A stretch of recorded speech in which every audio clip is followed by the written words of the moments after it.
So now we're on for Virgo. So let's see what's coming up for Virgo. This is my last tarot. Please like, share and subscribe if you like what you see. I may start doing more videos, and I actually only randomly decided to do end of month, so this is for the end of the month. I may start doing weekly videos. I'm not sure yet. I'm going to see how this plays out. You can find me over at Facebook, Alice Tarot at Facebook, and you can find me on Instagram as well. I'm going to start posting on. I start these things and then life gets in the way, doesn't it? So you don't end up doing it. So we'll actually start at some point doing a daily quick pull over there. This is for Virgo for the end of September. Virgo for the end of September. Messages for Virgo. I'm taking two after one card from each of the oracles for the end of September.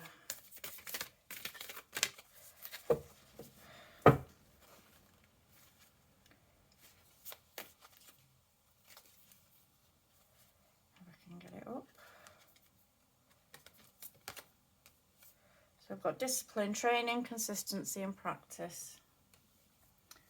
Say number 34, which breaks down to 7, which is about reflection as well. It can speak to reflection. It can be about seeing how far you've gone, where you've come from, how you've got where you are. And it's about like kind of seeing like where the effort and the energy that you put into something, like kind of sometimes we can get that bogged down when we're doing stuff that we fail to notice, like the progress that we're making, like the progress that we make. It can, because it happens in such small increments, we don't notice that we're actually making progress, and we can become like kind of disheartened with it. So this is card of discipline is telling you to kind of stick with it, but also reflect. Take a moment to actually see where you were this time last year, this time the year before. Look and actually pay attention to how far you've moved on with something, and how far you've come with something that you've been putting a lot of time and effort and energy into.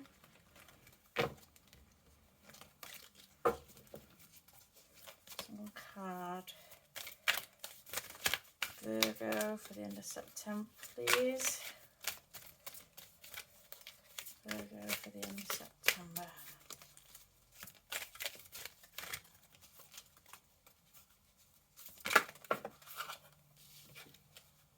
And we've got Pink Lotus Fairy, A Time for Spirit. And that's a 43, which breaks down to a 7 again. And it's about, reflecting. I feel like you may have been doing something, or you may have been getting into something, or putting a lot of time and effort and energy into something, and you may be second guessing what you're actually doing. You may be second guessing like the actions that you're taking, or where you are, or whether it's worth what you're doing. And I think with Time for Spirit here, it's time to actually sit back and reflect. Take time out to reflect and look at where you've come from and where you're going, and where you are right now in comparison to where you were even this time last week.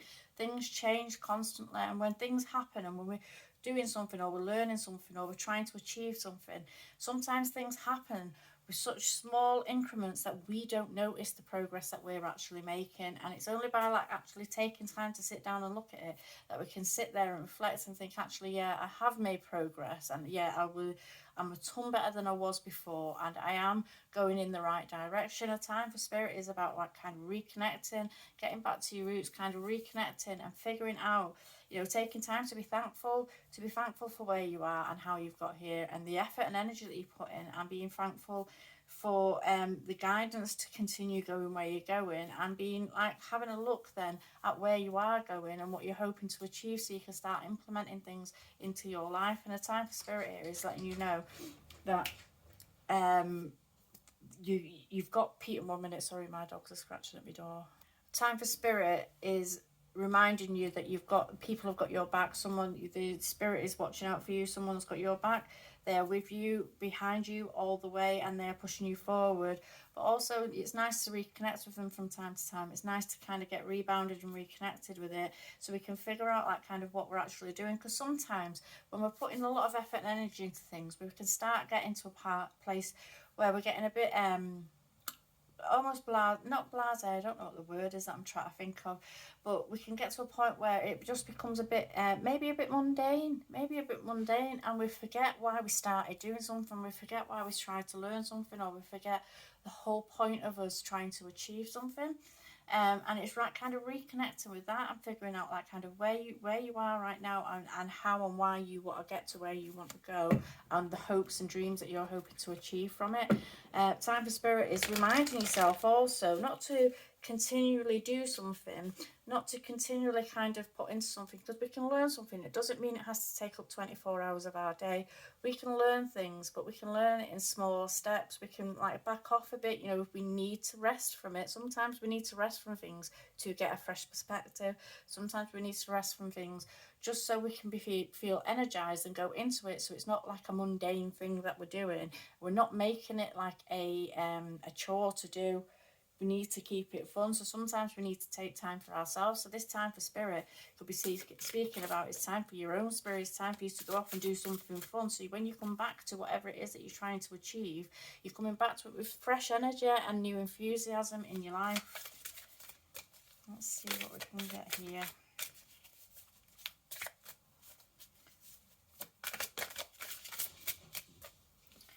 So I've got the Page of Cups reversed. We've got the Seven of Cups.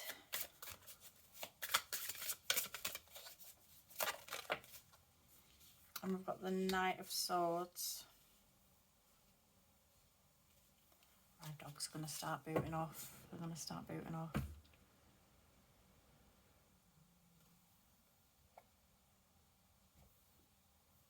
Okay, so the Page of Cups reversed. So this might be speaking to now like this connection with time for Spirit, kind of reconnecting with yourself, reconnecting with Spirit, reconnecting and grounding yourself and getting yourself back to a place of being grounded, because you might be losing, you may be having like the emotions or the drive or the love that you had for something maybe kind of slacking off a bit.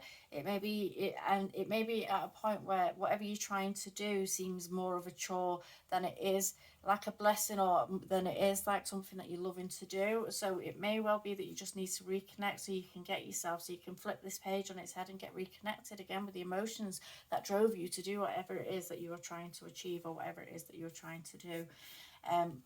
Because you might be just out of sync with your emotions at the minute, and this might just be because you need a break. Sometimes we have to take a break. Sometimes we just have to do things for ourselves that are not about the thing that we are trying to do. Sometimes we just need to do something different just to get our minds working again and get our brains back in the gear. With the Seven of Cups here, you may be feeling overwhelmed by options and by choices of things to do.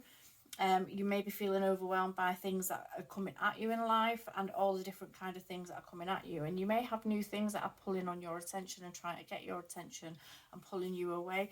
This is about making a right choice. This is about actually looking and thinking over things and making a choice that is right for you. 1 minute, my dog's going to kick off.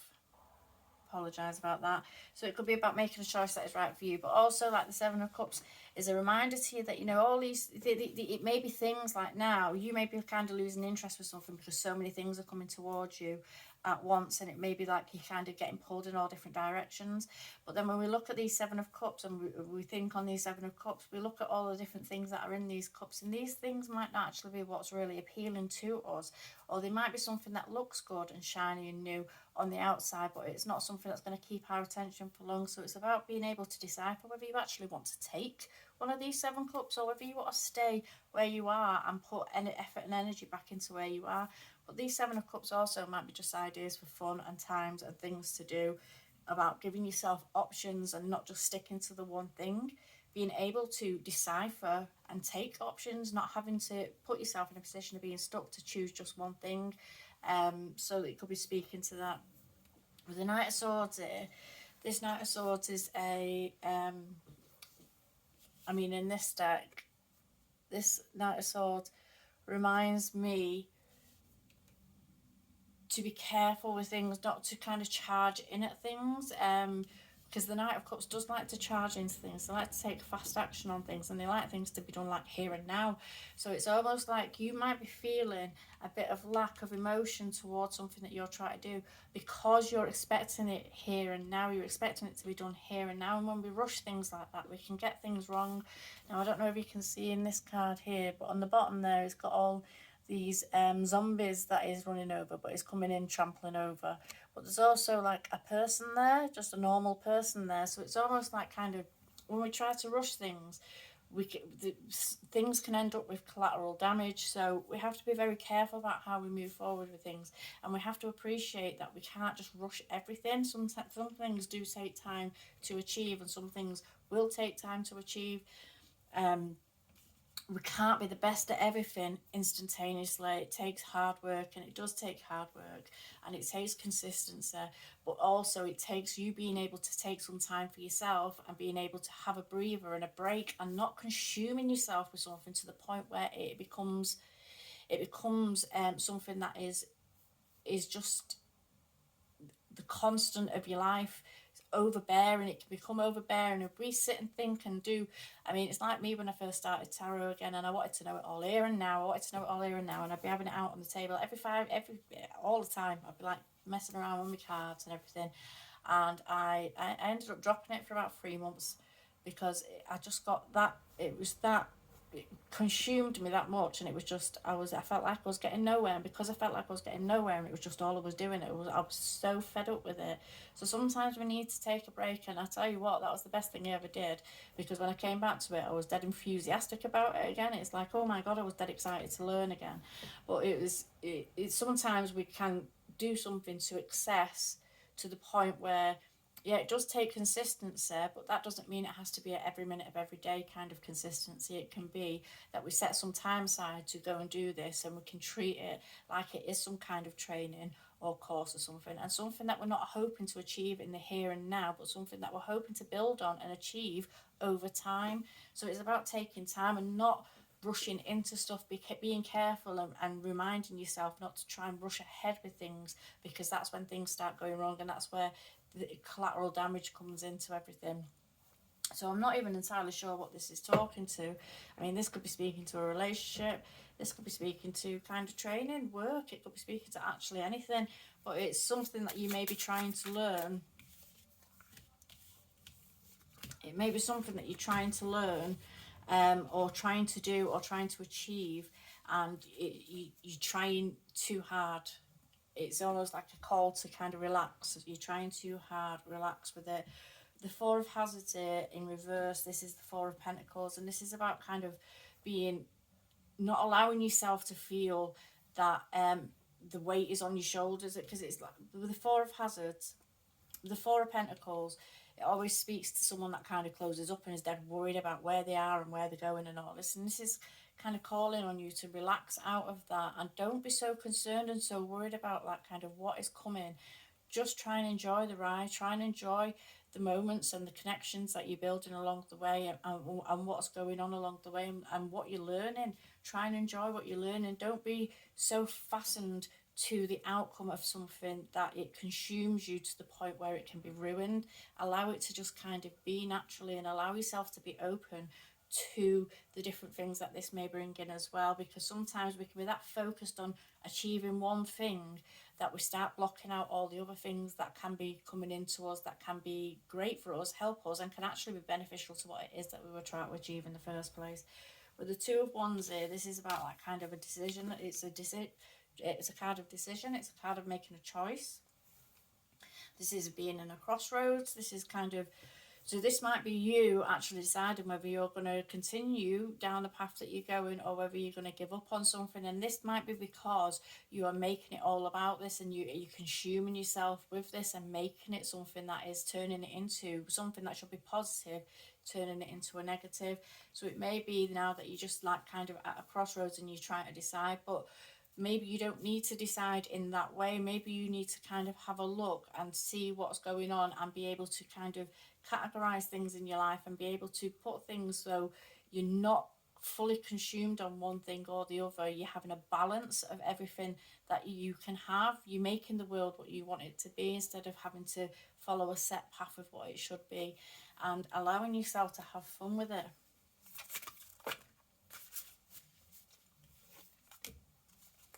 So with the Empress here, the Empress is abundant. She is abundant. She doesn't go like kind of chasing things. She just allows things to come naturally.